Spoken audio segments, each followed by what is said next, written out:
Now we start. My first question is, how do I pronounce your name? Is it Sadaf or Sadaf? No, sir, it's Sadaf only. Okay. Because I really don't know. Is it an Urdu word or a Persian word or an Arabic word? What is Sadaf? So it is actually a Persian word. It means pearl. P-A-R-L. Yes, sir. Pearl. Okay. Sadaf. Okay. Yes, sir. So your parents thought you were a small little pearl born to them. So Yes, sir. you are the first child or the only Yes, child? sir. I am the first child actually. So are you the only child? No, sir. I have two younger siblings. Okay. But being the first, they thought God has gifted them with a pearl Yes. from the Persian Gulf. Okay. Are you speaking now from Haridwar or whichever is the place? Where are you speaking from? And sir, I am speaking from Muradabad in Uttar Pradesh. Achha, nowadays you live in Moradabad. Sorry, Or sir. were you anytime Uttarakhandi? Somehow I got a feeling that you are from Uttarakhand. You're from Actually, UP. my parents are from Uttarakhand, but I was born and brought up in Muradabad only because my dad was posted there. So he has been working there for so long. Does he work for the UP government or the? No, sir. He works for Prathama UP Grameen Bank. He is a branch manager there. So it's a UP Grameen Bank. Yes. So sir. most of his postings would be inside the state of UP. Though he might have joined perhaps even before Uttarakhand was carved out. Yes, sir. Yes, sir. Which district or which part of Uttarakhand do your parents, that is, which district does father belong and which district does mother belong? Both of them belong to Haridwar district of Uttarakhand. Haridwar. Yes, sir. It's not really, it's neither in Gadwal nor in Kumaon. They are not really Pahadis or they are not really Uttarakhandis. They are people genetically UP walas who somehow settle there. Like there are many Sardarjis also, migrants from erstwhile Punjab. Yes, sir. Now Uttarakhand has only two plain districts out of 11 in total. So the culture in these two districts is quite similar to that of Uttar Pradesh. What are those two districts? Sir, first is this Haridwar district only, and second is Udham Singh Nagar. What about Dehradun district? So Dehradun is in hills. It is supposed to be in Gadwal Hills, but the people of Dehradun are from all parts of North India. I don't think Gadwalis only live there. Anyway, I don't know much about Uttarakhand, so I might as well hand over the next part of the interview to Dr. Gopal, who is from the Indian Administrative Service. He'll ask you more relevant questions. Gopal Gar. Okay. Sir, unmute, sir. Unmute. Yeah, can you Good hear afternoon, me? sir. Yeah, good afternoon. Yeah, I was also curious to know as to how your name is pronounced, just at the cost of repetition. So you write your name as Seen, Dal, and Fe, or is there any alif in between? So Swad, Dal, and Fe. Oh, no alif in between. Dal. Sir, actually, your voice is little low. In between Dal and Fe, there is no alif. Can you hear me? No, sir. No. Only Swad, Dal, or Fa. Okay, all right. Now, coming to your father's bank, Pratham, why is it named as Pratham? Did you ever find out from your father or anybody? Pratham. Sir, I am not able to hear you clearly. Oh, is it the case with all others? No. We are able to hear. Oh, okay. Is it okay now? Is it okay now? Somewhat better. Okay. Now, is it okay? No, sir, still not. No. Okay. I'm कोई बात really नहीं, कोई sorry, but Let somebody else continue because there will Yeah, be Vivek Garu, Okay, yeah. Dr. Gopal will join a little later. later. Okay, later, sir. yeah. okay, sure. Yeah. Vivek Garu. Sadav, good to see you this afternoon. Same here, sir. Thank you Yeah. so much. Am I audible to you? Clear? Good. Yes, sir. Yeah. Yes, sir. Your DAF have gone through, it's quite impressive actually. Now you are into Thank you so literary much, sir. debating club, and you have been a placement representative, you do fiction, you do budget traveling. Actually, someone who is interested in traveling, I would really love to know from you, how do you plan your budget traveling? Because I've been spending a hell lot of money on Okay. traveling, seeing places. I would really like to know some tips from you. Okay, sir.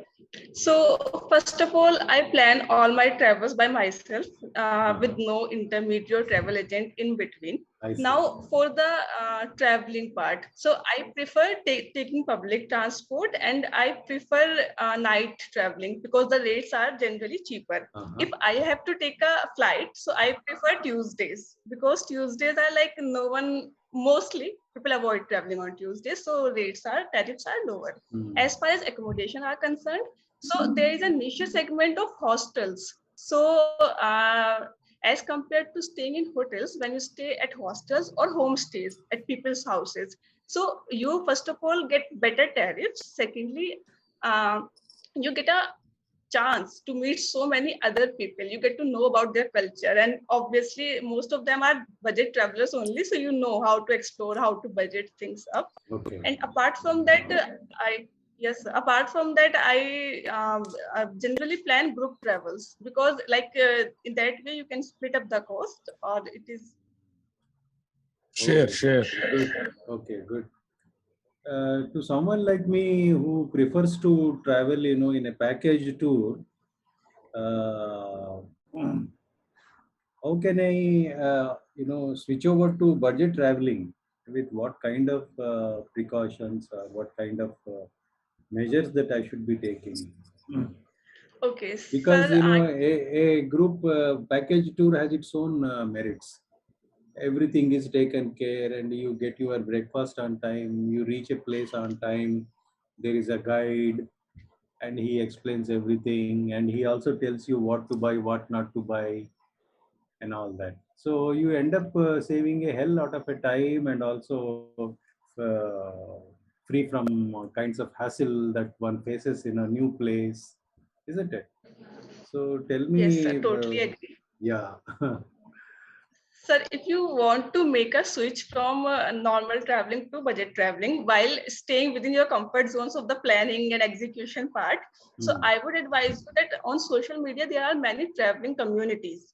So they do this budget traveling, they go in group, they organize everything by themselves, and because they know how to plan budget travels for you, you will have to compromise a bit on the quality. Like you would not getting 5-star hotels or those comforts, but you would be living closer to the nature mostly, because they would be camping, and they would be uh, you know staying at good houses, those sort of things in the mountain, if I am giving you an example. Yeah. So you can reach out to those communities for the starters. Once you are there, you can start planning out. Plus, there are chains like Zostel. Zostel is a very well-established You planning mean chain. generally the Hostel youth chain. hostels, youth hostels. Yes, it's hostel. So they have many packages of campaigns, trails, treks for the budget travelers for the world over, across the world.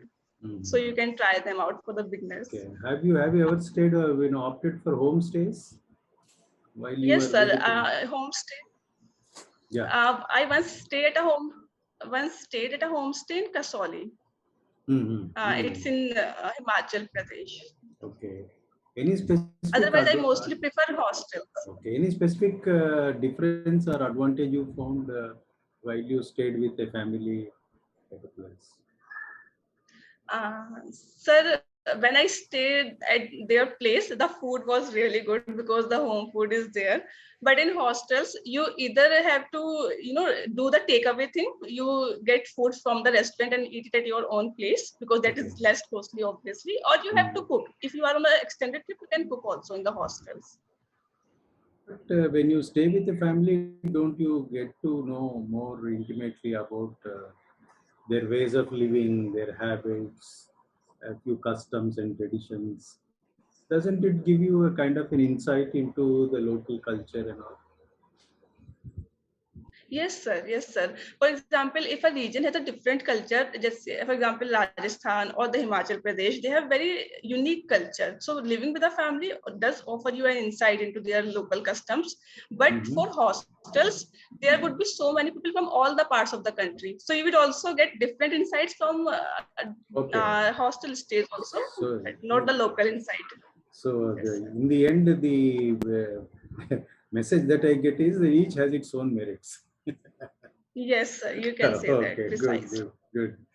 I find that you opted for political science and international relations, and then, Yes, sir. but basically you were from a chemical engineering background. But I'm really curious Yes, to sir. know why you opted for political science. Were you not confident of your own chemical engineering, or it was not there in the syllabus or something? So actually, both of the things. Chemical engineering was not offered also.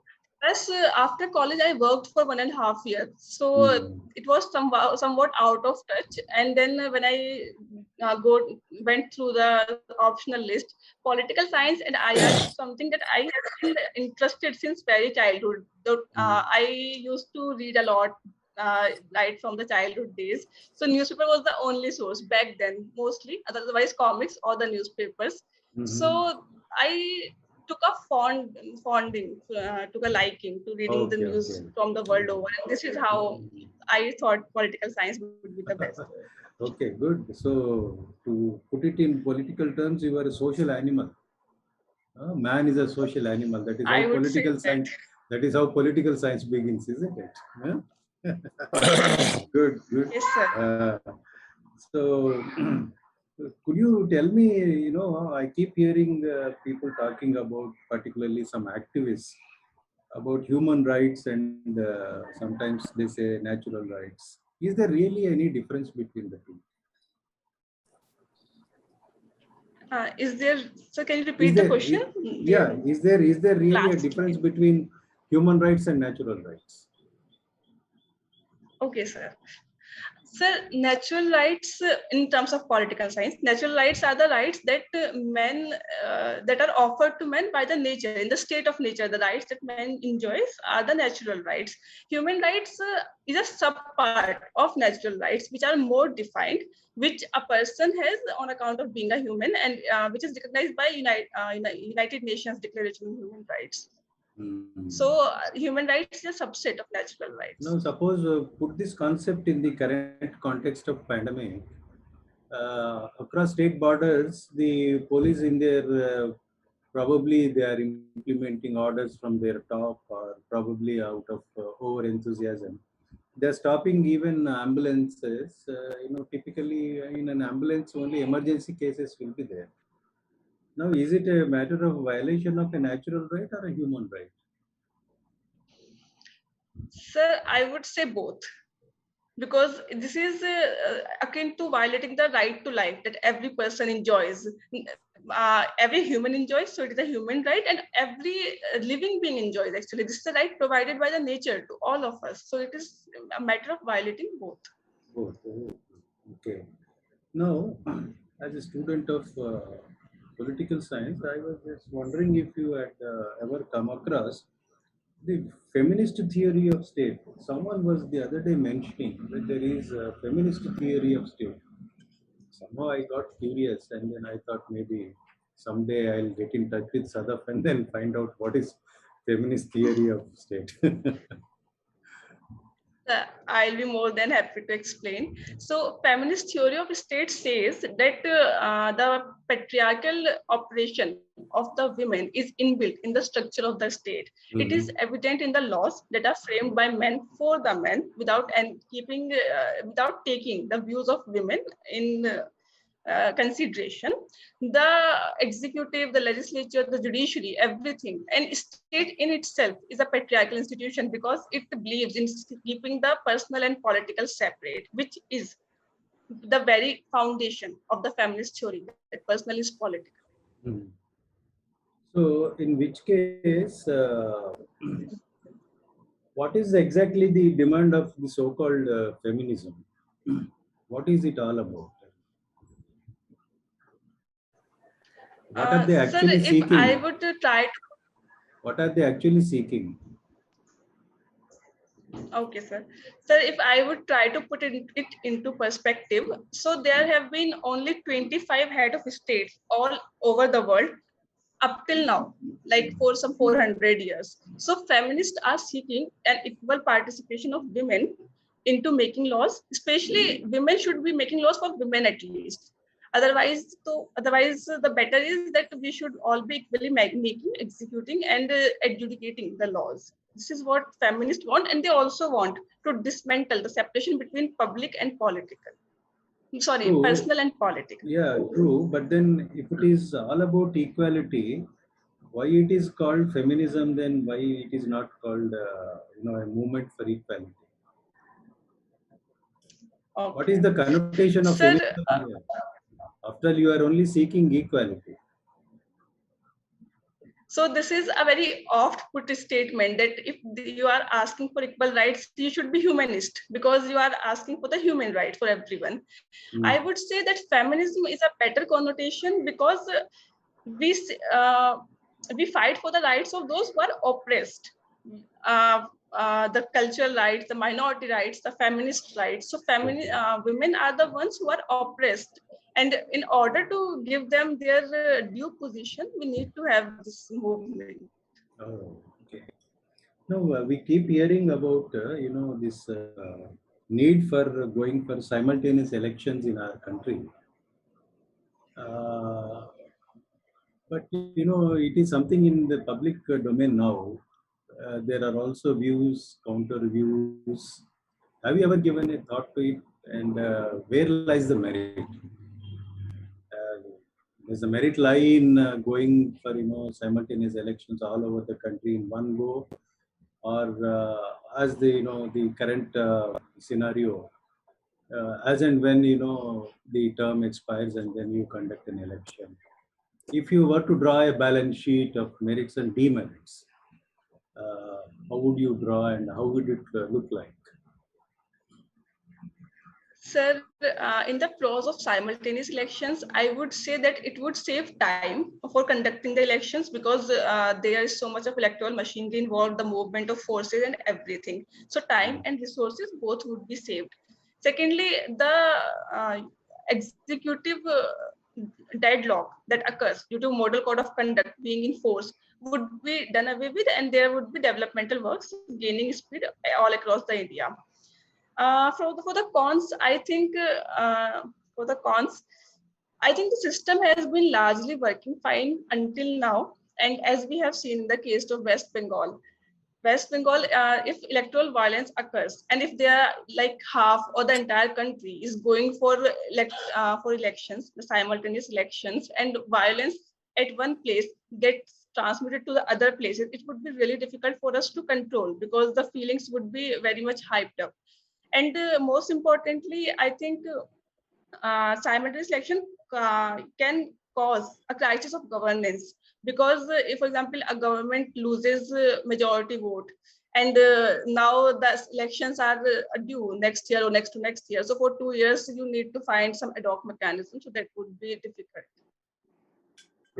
So I think we should continue with the current system. Current system is much better, according to you. My humble opinion, yes. Okay, good. You are entitled to your opinion. But then I was also wondering, actually, this France has been in news, and since you are also into international relations, some exposure you have.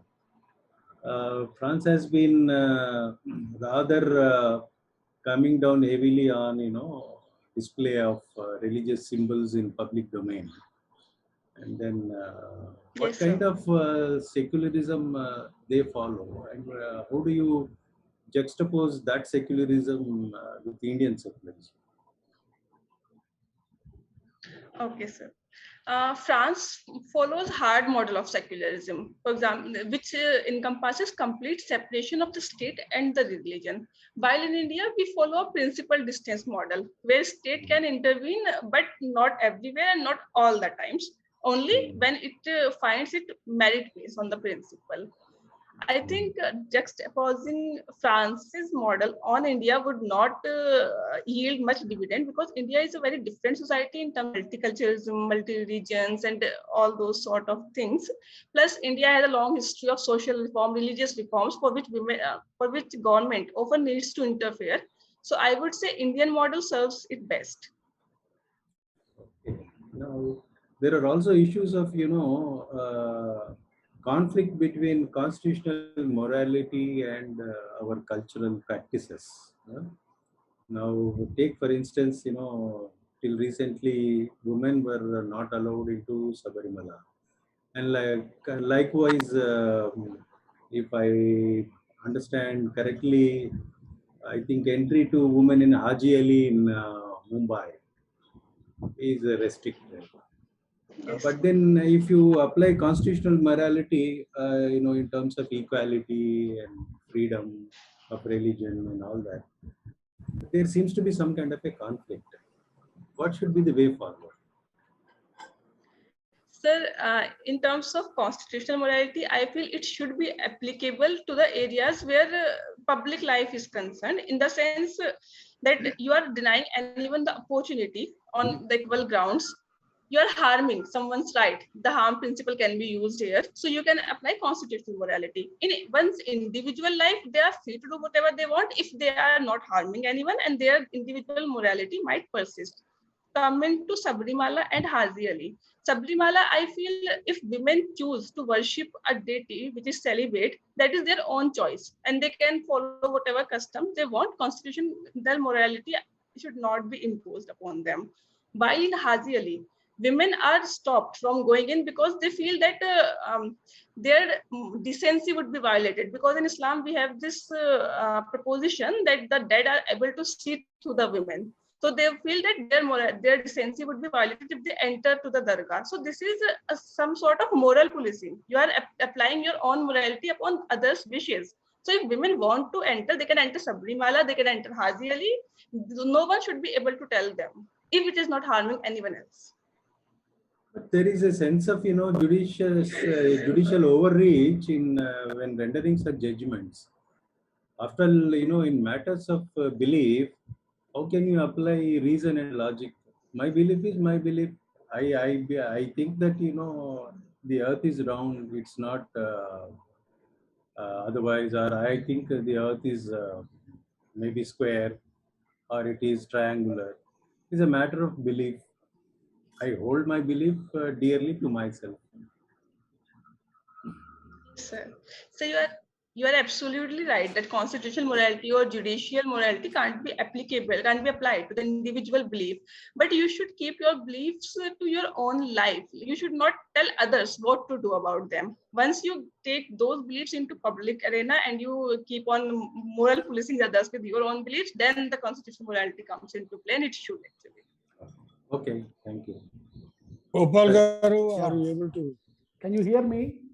Ms. Sadaf? Can you Sadaf? hear me Yes, now? sir. Sadaf? Yes, sir, I can hear Okay, you. okay. Now, tell me that in UP, several of the social indicators are considered to be adverse to women, to girl child, then adverse Yes, sir. sex ratio, and then you have high infant mortality rate compared to the other states. So, are there any interventions from Government of India to improve the lot of the girl child and women at large? If so, can you explain about such schemes? Okay. Sir, So, I just want to make sure you're asking me that the government's programs, how are they being applied in Are there UP? any programs at all to improve the lot? Acha. And if Okay, so, what? How are they being okay, implemented? okay. Yeah. Okay, sir. Thank you. Thank you for clarifying. Yes. Sir, yes, sir. Government of India, also UP government, I would say, they have been working for the women upliftment and empowerment. From Government of India, there are programs like Beti Bachao, Beti Padhao, then Sukanya Samriddhi Yojana, etc., to promote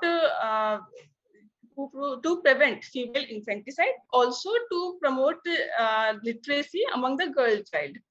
Then UP government has this recently launched scheme for training girl child for the professional education. They are providing them coaching so that they can get into IITs or the medical colleges, good medical colleges. Then there have been different laws, I would say, for their health. We have many schemes like maternal benefit schemes, and then this Suman Yojana, etc. For education, I think for education, yes, actually, they are offering scholarships, the laptops, etc. These are the ones that are coming to my mind right now. So, Okay. You have correctly mentioned about the most relevant Beti Bachao, Beti Padhao scheme. So the outcome is to improve yes, the sir. lot of girl children and the women at large. Are they looking at any specific targets under this scheme? You have any idea? Like specifically whether enrollment has to go up or the So, deliveries? yes, sir. Yeah. Enrollment explain. have gone up, and Mhm. enrollment of girl child in the schools have gone up actually, and not only in UP, even in Haryana, states like Haryana, where there was so much resistance against educating the girl child, there have been really perceptible changes on the ground in terms of their So enrollment. in the place where you live, for instance, the toilets for the girl children in the schools, have they been constructed if they were not there before? Have the Yes, institutional sir. Yes. deliveries of mothers increased in the area where you live? What is your information? Okay. Yes, sir. The toilets for the girl students, they have been constructed, but their operational condition is not very good. I have seen several myself. So, especially in the towns and the forward villages, there are toilets, etc., and they have largely been put up to use. But in the backward areas or the hamlet of villages, there the situation is still bad. And for the institutional deliveries, I would say there have been an increase in institutional deliveries. I see women around me. When I used to be a child, there were so many home deliveries, but now everyone knows that there is an A&M, there is an ASHA worker, and how you would reach them and how you would go to the PHC or the CHC, the health centers. So rate of institutional deliveries have definitely gone up. Now, if you are posted as district magistrate of, say, Haridwar, okay, and today the city depends mostly on tourism inflow. The businessmen thrive on the tourists spending money in Haridwar, be it hotels or restaurants. Now, Yes, the base for the Char Dham Yatra is yes. Dehradun, Haridwar, Rishikesh, and people generally come here also. Now that the Char Dham Yes. Yatras are closed, what is the effect on the economy? And as a district magistrate, what would be your proposal to the government in this period of lack of tourist activity to ensure that people have comfortable lifestyle? Okay. Sir, Char Dham Yatra for this year has been postponed, cancelled basically because of the pandemic. So, as a state which thrives upon the revenues from tourism, Uttarakhand is set to lose a lot of revenues, no doubt about it. But the point is, we have been saving a lot in terms of opportunity cost, because the health of our people, the overload on our health infrastructure can be controlled to a large extent if we cancel this Char Dham Yatra. So I think this was a good step by the government. Now, as the district magistrate of Haridwar, in order to compensate, okay, we can. Yes, I'm just thinking. Just give me 2 seconds. Okay, so we can do this thing. the sadhus, the pandas at Haridwar. So they can undertake this Char Dham Yatra with the social distancing, obviously, and government can live telecast it to the people. Government can even monetize this thing, that people can watch it, all their pilgrimage places with the help of their pandas or their jajmans. And apart from that, I think Okay, let me be specific. There is an economic loss, and there are laborers who are dependent on these businesses. They don't have food to eat. So what would be your immediate reaction? Would you appeal to the temple managements? Would you write to the government for extra money to be given to you to run, say, free food Public delivery foods. campaign? What would be your proposal? Or would you say that it's not my responsibility as a district magistrate? Okay. No, sir. As a district magistrate, the people of the district are my responsibility, and I should feed them or provide medical aid to them whenever they need these things. So I would request government for the funds in order to do public food, that langars or those sort of things. I can also ask the people to chip in, because this is something which is akin to pilgrimage. If you are feeding the sadhus or the pilgrims, and you are earning, you are getting some religious benefits out of it. The same thing you can do to feed someone who is hungry and who is more in need of food. And also we can take help of NGOs, etc., to run public food stalls or those sort of things. Okay. Now, there are some states who are opposing certain sections of the new electricity policy of Government of India. Are you aware of the policy? And coming to Uttar Pradesh or Uttarakhand or whichever states you know, on what aspects of this policy criticism is being made? Really sorry, sir, but I'm not aware of the new electricity policy. I would read up more about it. All right. Now, you studied chemical engineering, and you have also Yes, seen sir. that in the country, there have been several major chemical accidents, major, minor chemical accidents. So what do you think are the general causes for these accidents to take place? Okay. So first of all, in India, we don't have a culture of occupational safety and hazard management. This is something that has been multiple times flagged off, but we keep on operating on the ad hoc basis.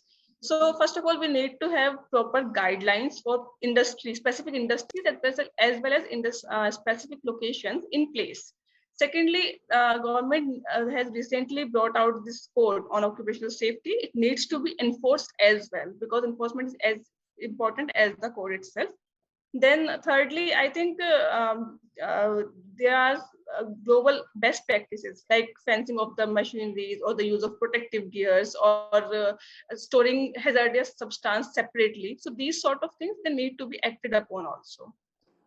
But in spite of the fact that according to the law and practice, these industries are expected to maintain contingency plans, the on-site contingency plan, the off-site contingency plans. But still, you see there are several errors in operations, and they don't issue Yes. warnings. So how do you penalize, or are the existing penalties adequate for these hazardous industries, chemical industries, to fall in line, or should we do something more? Okay. So actually you are totally right. There have been multiple fires in the past where there was emergency plan, contingency plans, but nothing could be put to use when the calamity struck. So first of all, we need to put into place an oversight mechanism by the government, where we should be regularly checking up their plans, also how they plan to execute those plans. For example, the fire safety exit must be there, their extinguishers must be working, all those sort of things, the audit basically. And if someone does not fall into line in the first instance, we can just give them a warning and let them off. But on the second audit, we should not wait for the calamity to strike. On the audit itself, second time, we should penalize them. and amount can be proportionate to their falling into standards. Okay. Finally, from my side, which is the regulatory body which has to ensure that whatever you said have to happen? Okay. For chemical industry, I think it's Petroleum Explosive and Safety Organization. So what about And the Pollution Control Board? pollution control, yes, sir. Pollution control board, both at the center and the state levels are also there for yes, sir, to ensuring that they are not discharging their waste or harming the environment around them, the industries. This is also there. How do they dispose of their hazardous waste in these chemical industries? Is there any protocol prescribed under the law? Yes, sir. We have Hazardous Substance Disposal Act, which is implemented by CPC, Central Pollution Control Board only. So it says that hazardous substance should not be dumped anywhere or should not be in landfill. It should be properly treated and then discharged. All right, all right. Okay. Satyanarayana garu. Thank you, sir. Ms. Sadaf, am I audible to you? Yes, sir. Yes, sir. So good afternoon to you. Good afternoon, sir. So both parents, your mother and father, they hail from Haridwar. Yes, sir. Is it Haridwar or Haradwar? Sir, actually it is Haridwar because it is said to be Vishnu and Shiva. Both of them have names originating from Har. So it was Haridwar, but in common parlance, it is Haridwar. It is both actually. Haridwar is for the Shivji and Haridwar is for the Vishnuji. Vishnuji, okay. Yes, sir. Now, what is the story behind this? Now, there is a lot of historical background for Yes, giving this sir. name. What exactly the story behind this? Okay, so the one that I can recall as of now is King Bhagirath when he got Ganga from when he got Bhagirathi river from the Shivaji, so it entered to the onto the plains in Haridwar. So this is how we say that these are the gateways to But Shivji. in Haridwar, I think you are going for this Kumbh Melas. Yes, sir. Recently, also there is a big Ardha Kumbh Mela. yeah. So this now why they are conducting Kumbh Melas there in these places? I think you know there are 4 places where they are conducting. Yes, sir. What exactly the reason why at that 4 places they are conducting the Kumbh Melas? Okay, so sir, there used to be 2 clans, one of the Asurs and another of the Devtas. So once there was Sagar Manthan, which is basically the churning of the sea to find the nectar, which is called Amrit. So once they got Amrit, they started fighting, and one of the messengers of the god, I'm forgetting his name, he took the Kalash and start going upwards to the heaven. So that from that Kumbh, from that Kalash, the water spilled into 4 places. So on those 4 places, Allahabad, Haridwar, then there's Ujjain, and then there's Nashik. So this Kumbh takes place every 4 years. Okay, that messenger what you mentioned was Garuda. Oh, Garuda, sir. Okay. No, actually, yes. there is another story that there is a Mohini who came and because these people are fighting that they must get the Amrut. So at that time, Mohini, Vishnu came in the form of Mohini, and he saw to it that the Amrut went for gods. Are you aware of this story? Devatas. That Vishnu Mohini Roop. Yeah. Now my question here is Mohini, the action of Mohini, whether it is right or not. Right in terms of ethical sense, that he was deceiving them by taking the roop of Mohini. Yeah. Okay. Sir, I think deceiving anyone in any sense is wrong. But then if you are doing it for the larger good, because he was keeping the Amrit from the Asurs who were known to cause destruction, then it was if it is done in the larger good, then deceiving can be justified to some extent. So you agree that that's the action is right? So I have not read the mythologies to a large extent, but from my understanding of the fact, I think he did the right thing. It's okay, no problem. Okay. Recently, we know that there is a big debate that the efforts of the women are to be monetized. This has started with the Supreme Court judgment, and there are political parties are also now taking that cause of this thing. Now, what is your view on that thing? Okay, sir. Sir, I think it's a good start in the sense that women do a lot of household works, and that's why most of the men are able to work in the public arena and to earn. So women's efforts are also equally important, but and should be monetized. But having said that, I think this would set a precedent, a wrong precedent, because the women would be confined to the domestic walls. They would be thought of that this is their arena, they're earning here, and they should stay here. So rather than doing this sort of thing, we should focus more upon women empowerment, providing them more education, more skills, so that they can go out into the same outside arena and earn equally. And There is a lot of discussion on how to monetize, how to arrive at the nominal. All the things are okay. We understand. But my question here is specific. By this act, are we going to increase the status of the women? Okay. Actually, if I would say on the ground level, we can be in the short run, because I see women inside the houses dependent upon their male household members for every penny. So if they would be getting some money in hands for their domestic work, their status would be improved to some extent. But this would be some sort of ceiling effect. They would, their further generations, they might think that this is where they have to be, and they would not strive further to get a better opportunity outside the home. Yeah, this step is going to sensitize the people This is on that a they long will. term. Pardon? Yes. Sensitization. I feel that in the long run, it is only going to harm more than the benefit it brings in the short run. Yes. No, this is not. I think you agree that this is going to belittle the stature of the women by monetization of this thing. Yes, sir. This? Yes, sir. Okay. In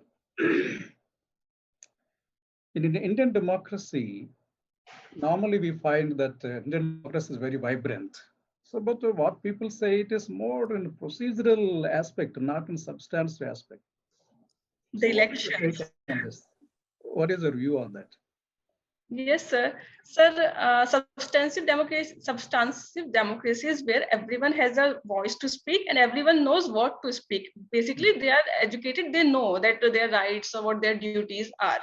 Yes. So this is basically the direct democracy that we have in certain places like Switzerland, etc. In India, we have procedural democracy, but I think it is not a purely procedural democracy, because the voters, even though they don't get a regular chance to express their opinions, they get enough chances, and by voting in their leaders, by looking at all the aspects, all the offers, and all their political program, they express their opinion. So in a wide and big country like India, this sort of democracy is as substantive as it can get, though there are obviously always the avenues for further improvement, but I think we will gradually reach there. But watching the phenomena, certain developments like in Madhya Pradesh, like in Karnataka, it appears to be more of procedural, not of substantial. Do you agree with me? Yes, sir. I totally agree that those things, they were not the right course of action. That those things should not have happened. But I think they were more of exceptions rather than the rules. We have been having so many governments at the central level, at the state level, repeatedly since the independence, and people are only getting more decisive and more strategic in their voting decisions. And they know the next time they can vote that government out if they feel that they have done the wrong thing. So I think we get ample chances. Okay, you have studied in Dr. Bhimrao Ambedkar's college. Yes. In Jalandhar. Yes, sir. So when we talk about Bhimrao Ambedkar, he has contributed a lot for the political thought and the social development of the society. Yes, sir. One of his treatises, it's a great thing called The Annihilation of Caste. Did you hear that book, Annihilation of Caste? Yes, sir. Yes, sir. Yes, sir. Yeah. So what exactly did he propose in that book called The Annihilation of Caste? Okay. So, sir, he basically said he did the anthropological and sociological study of the Indian society. Yes. And he said that Indian society is and the Hinduism is based upon caste system. So if you, because caste system comes from the notion of purity and pollution. So Yes. if you need to get untouchables, the Dalits, their due stand in the society, the equality that they deserve, you need to scrap this notion, which means scrapping the caste system. So this is where the annihilation of caste comes from, that in order to have an equal and egalitarian society, we need to scrap the caste. So why he wanted the caste is to be annihilated? It's not removed, annihilated totally. So there is a very empathetic word he has used. Why? Okay. Because like many other thinkers from his times who were sympathetic towards caste as a Varna system, not as something which needs to be looked at so depravely. For example, Mr. Gandhiji was of the opinion that this is occupation based and nothing wrong about it. So Ambedkar was trying to forcefully put his point across that as long as purity and pollution survives, caste survives, and as long as caste survives, we can't have an egalitarian society. We need to annihilate it if there is no other way out, in his opinion. Okay, right. So you got the habit of reading literary fiction. Yes, sir. So what books did you read? Okay, so recently I just finished, there is a book called Girl, Women, Other. Before that, I was reading 40 Rules of Love. And before that, I read 1984, that George Orwell's dystopian novel. So this habit of reading the fiction, will it be useful for you anyway in the administration? Okay, so sir, I mostly prefer literary fiction, even though I read other books also, but literary fiction, because I like the way they develop the characters. The intricacies of a human beings never work in black or white. They are always in the gray areas because they have so many emotions, so many circumstances that make them up who they are. Okay. So if I understand how people respond, how their emotional response is, so I would be able to be a better administrator for the people, as well as my subordinates and my superiors, because I know that emotional intelligence is there for me to understand what motivates them, what keeps them on their feet. So I think it would help me to be a better administrator. Okay, finally, Sadaf, from my side, Yes, sir. Uttarakhand is known as the Devabhumi. Nehru? Devabhumi. Yes, sir. Yes, sir. Land of gods. Yes. Okay. But what we find is you find a lot of calamities are taking place in that Devabhumi. Yes. So as a daughter of that place, what advice can you give to the maybe the CM or the PM? So how to overcome this type of calamities?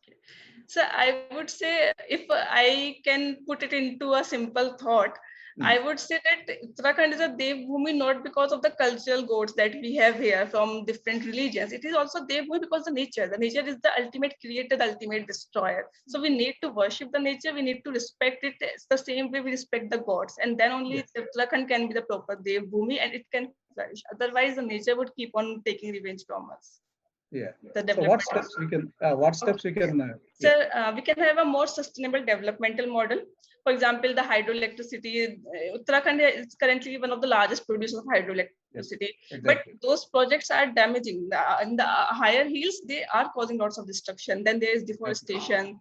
Then there is rampant industrialization. So these sort of things, they need to be done sustainably and keeping in mind the carrying capacity of the state as well as the people also, because people know how to survive in resonance with their environment rather than damage it. So the government needs to follow their local model of development for different regions.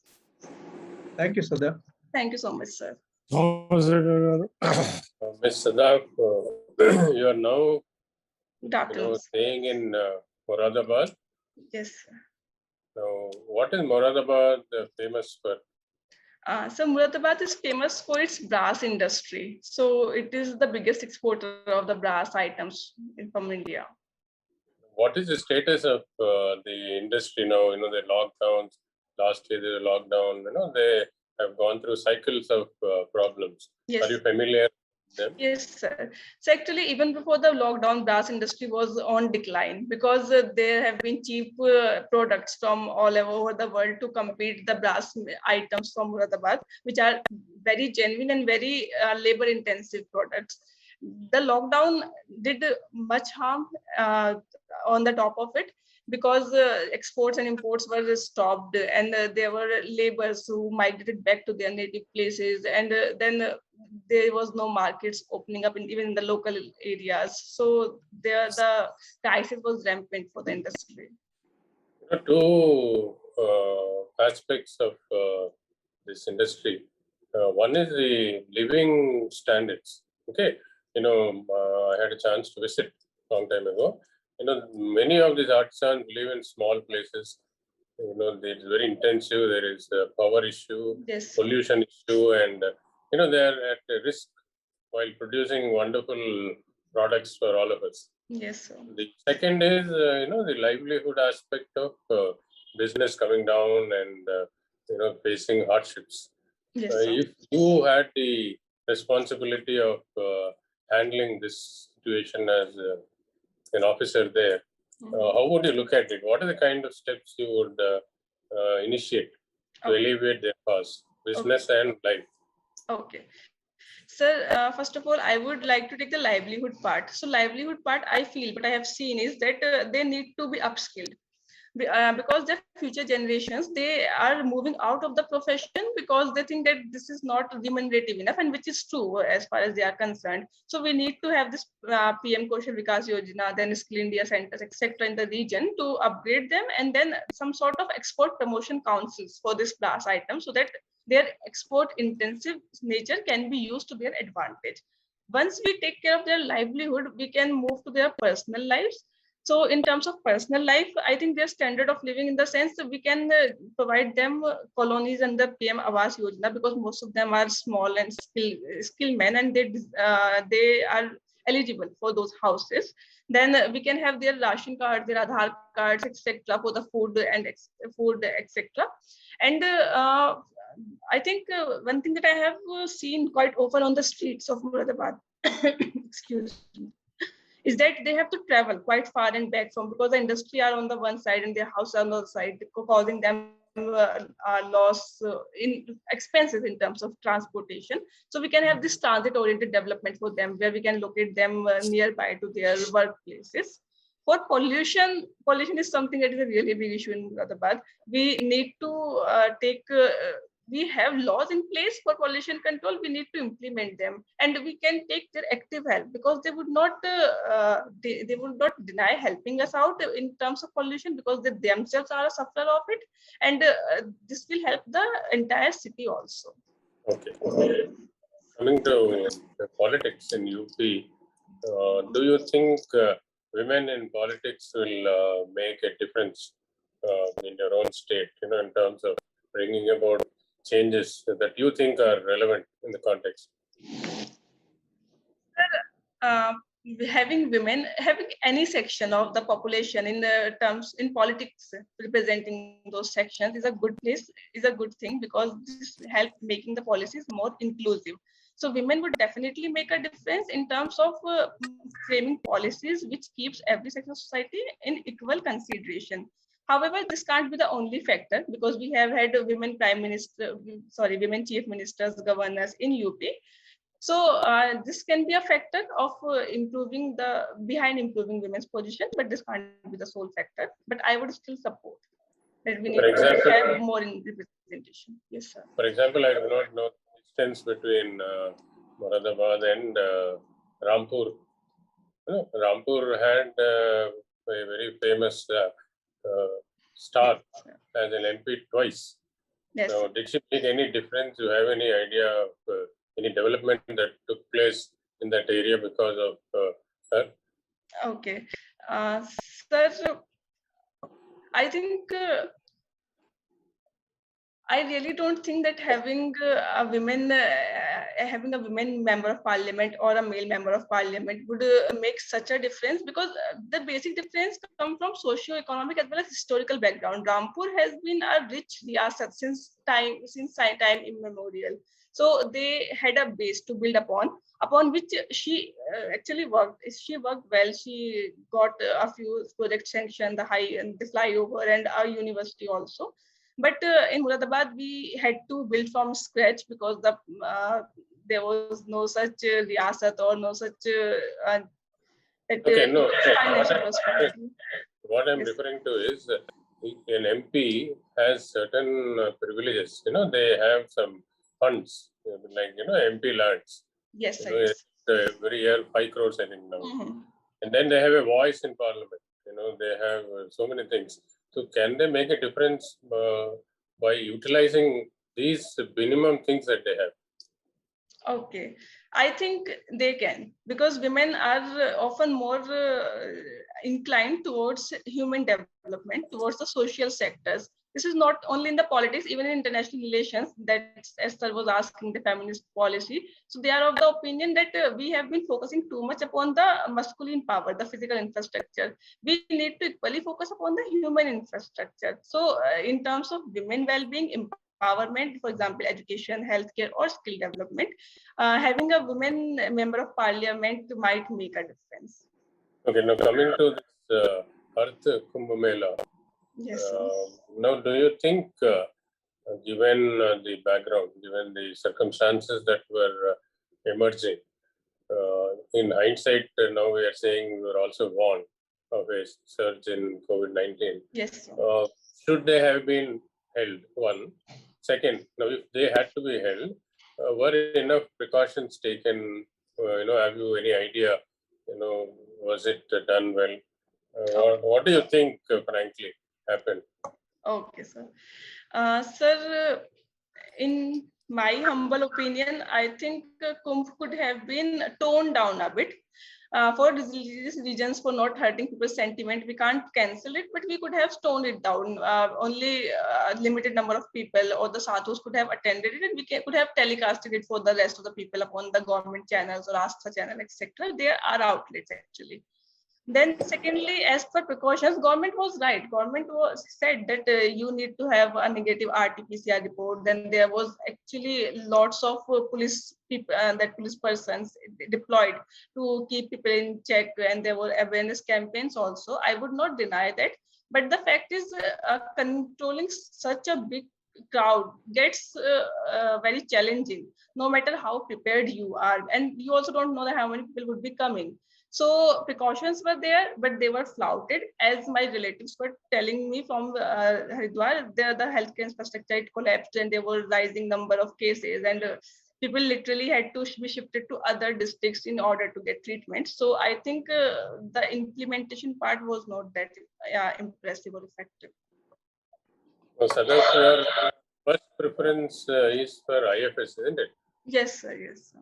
So your career becoming a foreign service officer. Yes, Now, sir. imagine this situation happening in India, and then you are posted as a diplomat in, say, any of the European countries, or say in US perhaps, UK where they are more familiar.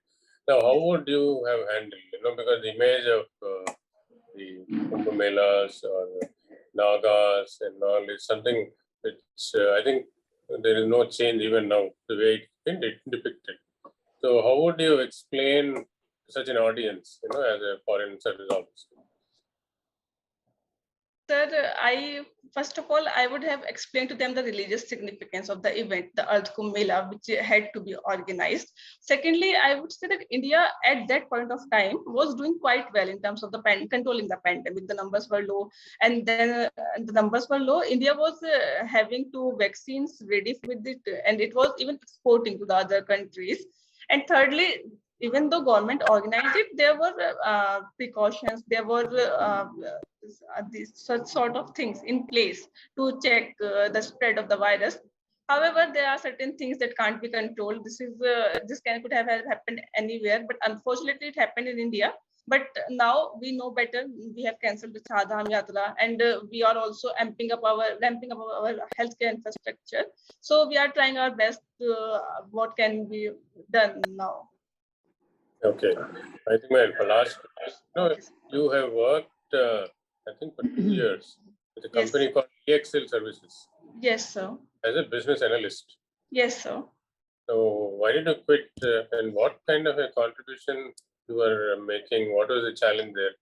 Okay. Sir, I was working as a business analyst for a US-based bank.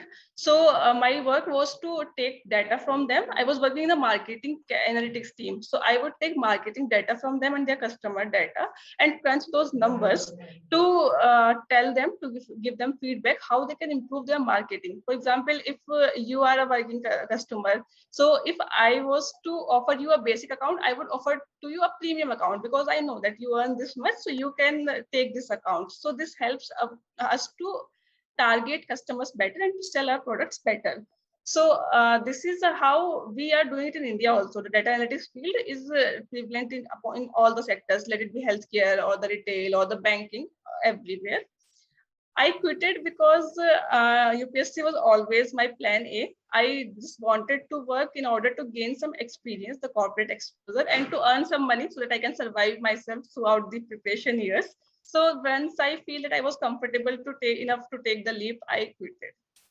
Okay. Thank you. Thank you so much, sir. Okay, Sadaf, we have taken about 50 minutes, almost an hour. Okay, sir. Thank you so much. As you are well aware, the actual interview never exceeds 25 minutes in Dholpur House. Yes. So we found you a very interesting candidate. Thank you, sir. Therefore, we are now going to give each of us our own perception of how it has gone, the Yes. strong points, and the areas where you need to work a little more. So I should write. Just give me a minute. Yes, sir. Thank you. As far as I am concerned, the other members, of course, will be a little more helpful to you. I am not able to find anything negative about you. You are very good, extremely well informed, though your exposure is not really much except for that last, that after quitting the college, you have worked for some American firm. Otherwise, you are mostly cloistered and sheltered in areas like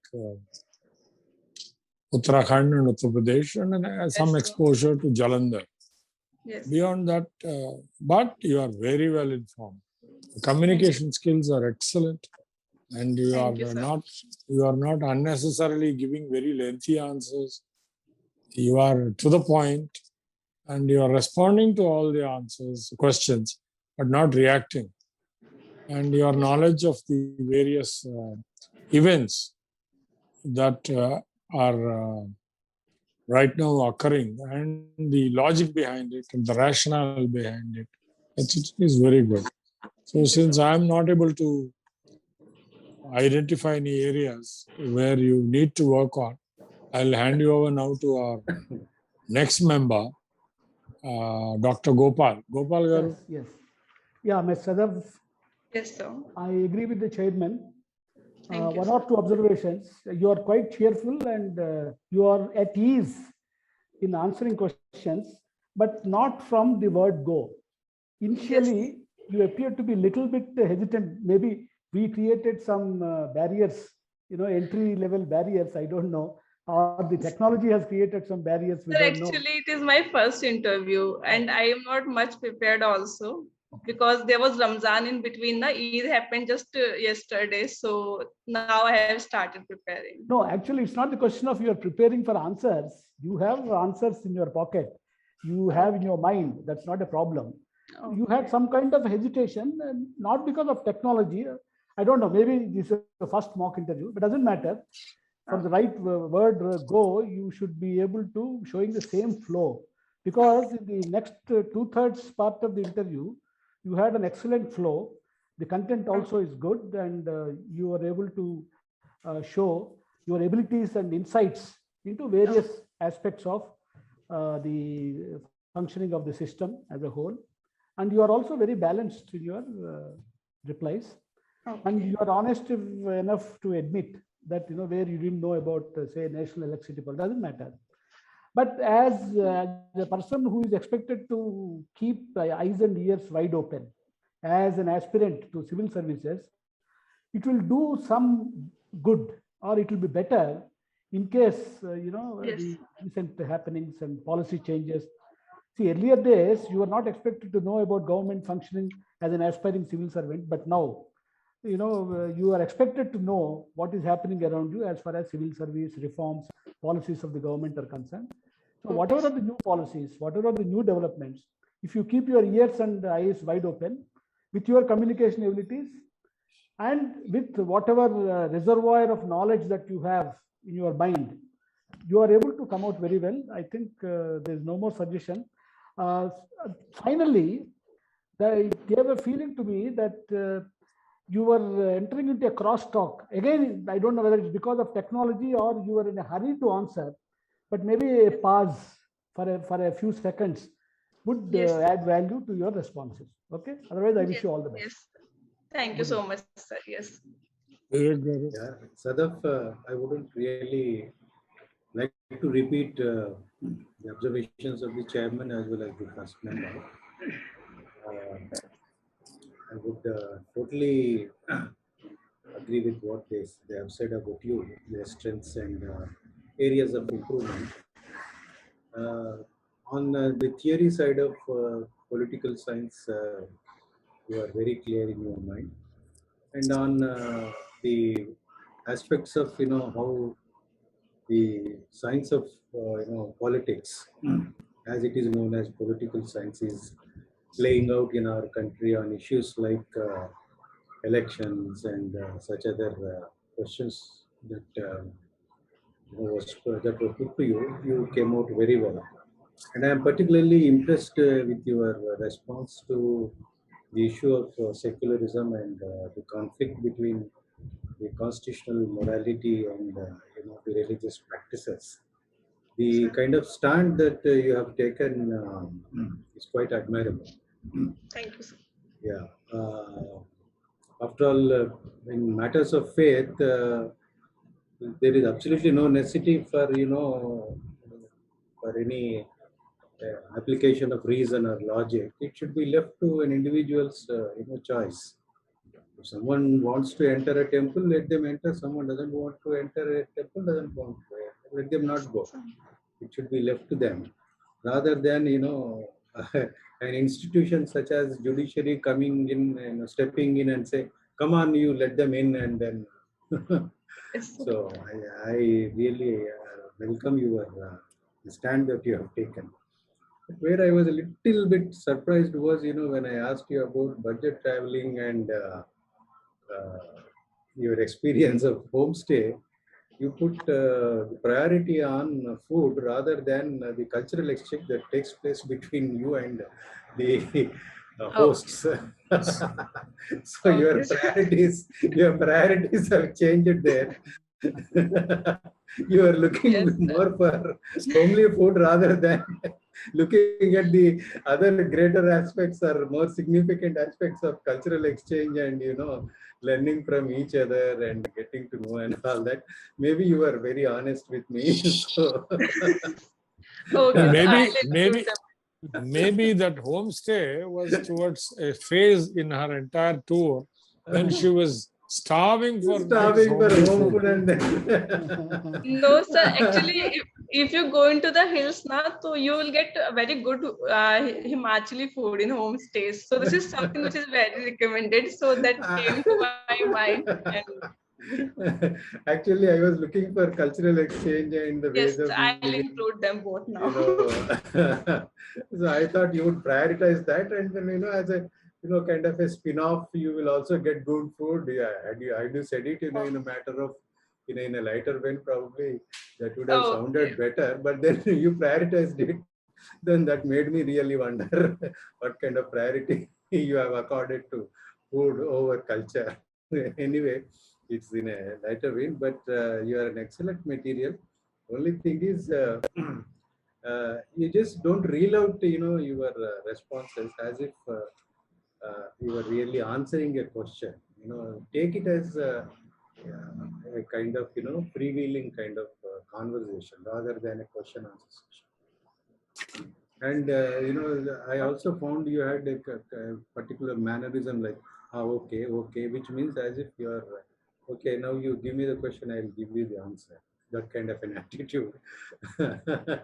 You just give a few seconds of pause as if you are paying attention to the question, and then if you respond, that would make it more like a very refined way of conversing with a august body of people who are experienced and all. So which would be befitting which will go well with the stature of the commission rather Okay. than slightly reducing it to a kind of a drawing room conversation. Okay, so if Sure, you sir. can just work on keep these things in mind, I think you will make a good mark. And I really don't know which country you will go as an ambassador. Maybe if my age and time and money permits, probably I may see you somewhere. Okay. So Sure, sir. do remember me. Sure, of course, sir. All the best Okay. to you. God bless you. Thank you so much, sir. Thank you so much. Satyanarayana garu. Ms. Sadha, I endorse the remarks given by our co-panelists. However, a few aspects I would like to bring to you. While giving the conversation, you have to, so normally there are bits of information which you need not think about. You can give very easily. But there are certain issues where you have to contemplate and you have to give your answer in a measured way. Yes. So almost 70-80% of the conversation is about exchange of information. But there you find at certain places, deep use will be expressed, and that they will be very useful for us to assess you. Okay, so from that point of view, you are very fluent in your talk and your discussions. But as our Gopal sir said, take a few seconds to think about the question and stop where it is to be stopped. Don't go beyond and don't give your view if it is not being asked. Yes. So there, what happens is you will be exposed. So I'm going to point out one aspect. Actually, when you are coming into the Amrut aspect and Mohini, so that's actually a very easy way of putting you at ease. But I want to test your impartiality there. You understand? I want to test your impartiality because this is one of the very important ingredients of a bureaucrat. So you said that, okay, whoever done that is not good, not right. So that's the answer. That's the answer. But you went beyond that, beyond that for a greater good, the action of Mohan is right. So here, for a common person, it's fine. But a bureaucrat, because you are sitting in a place where you are being assessed by your opinions, so that is not the right one. Because a bureaucrat should be impartial. Here, Mohini is not impartial. She is totally partial. And so whether God, whether it is Devatas or Rakshasas, it is immaterial for us. Yes, It is sir. for us to see whether we go by the impartiality or not. So that is the quality I want to test. So that's one issue I tell you, take care of that thing. Coming to the second aspect about Dr. Ambedkar. So my simple question is, the main theme proposed by Dr. Ambedkar is that the caste system is not merely a division of labor. So division of labor is about the marks in way of seeing the class or but he is more particular about it is also the division of laborers. So why he is so particular about the annihilation of caste is the caste is not only in the process of the division of the labor, but the division of the laborers. Laborers means the people who are engaged in the process. So if it is being done, the entire team work is being disturbed. So that is the area which Dr. Ambedkar, Sadaf, Sadaf, are you there? Sidhu, ఈవిడుందా? Sir, yes, sir. I think కనపట్లేదు, she got వినప- disconnected. Oh. Maybe power failure. All the Sadaf.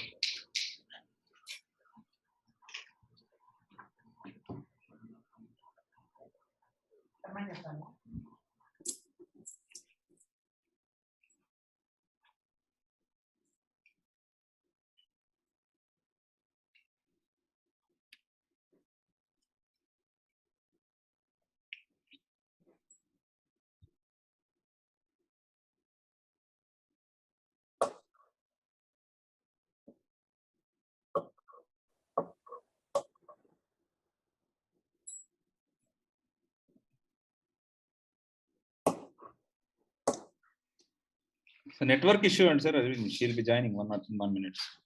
Okay. ఈ లోపల మీరు afternoon ఏ order లో interview జరుగుతుంది చెప్పండి ఒకసారి. Kavya, sir. ఎవరు? Kavya. Ennakollu Kavya. Okay And then Pooja. Okay, And then Ajit Bhargav. ముగ్గురా? As of now, Mugur sir, candidate, fourth candidate, just now he sent a message. Health emergency only could not join. Tarun Bansal. పర్లేదు, no problem, Okay, okay. We are happy. Okay, Kavya, Pooja, Ajit Bhargav. Ajit Bhargav, yes. So ముందు కావ్య వస్తుంది, ముందు కావ్య. అవును sir, అవును sir. Okay, And ఈవిడ after a long time, we are getting our Telugu boys and girls. అవును. I think all three are Telugu people, sir. Okay. Ajit Bhargav is also Telugu. Yeah, Telangana guys, sir. Telangana person. Bhargava can be north Indian also. No, ST sir, ST. Nagarkurnool ఎక్కడ ఉన్నారు? Nagar Karnool. Achampet. Former Mahabubnagar district.